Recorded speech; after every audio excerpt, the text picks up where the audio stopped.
Box question பார்க்கலாம். சுப்பிரமணிய பாரதியார் 1882 1921. ஜாதி மதங்களை பாரும் உயர் ஜன்ம இத்தேசத்தில் எய்தினராயினும் வேதியராயினும் ஒன்றே, அன்றி வேறு குலத்தினராயினும் ஒன்றே.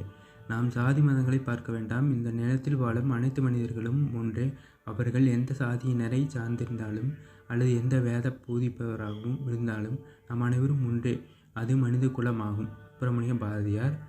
அடுத்தது பாரதியாரின் பாஞ்சாலி சபதம் என்பது ஒரு தலைசிறந்த படைப்பு. இது இந்தியாவை திரௌபதியாகவும் ஆங்கில கௌரவராகவும் சுதந்திர போராட்ட வீரர்கள் பாண்டவராகவும் உருவப்படுத்தியிருக்கிறார். திரௌபதியின் போராட்டம் மூலம் அவர் இந்திய தாய் ஆங்கிலேயர் ஆட்சியின் கீழ் அடிமைப்பட்டுள்ளதை மறைமுகமாக வெளிப்படுத்தியுள்ளதுன்னு சொல்லியிருக்கு. அடுத்தது சுயராஜ்ய தினம் கொண்டாடப்படுவதற்காக 1908 சென்னையில் மிகப்பெரிய பொதுக்கூட்டத்திற்கு அவர் ஏற்பாடு செய்தார். வந்தே பாரதம், எந்தையும் தாயும், ஜெய பாரத் போன்ற பாரதியாரோட கவிதைகள் அச்சிடப்பட்டு இலவசமாக விநியோகிக்கப்பட்டது. 1908 அவரோட கவிதை அச்சிடப்பட்டு இலவசமாக விநியோகிக்கப்பட்டுன்னு சொல்லியிருக்கு.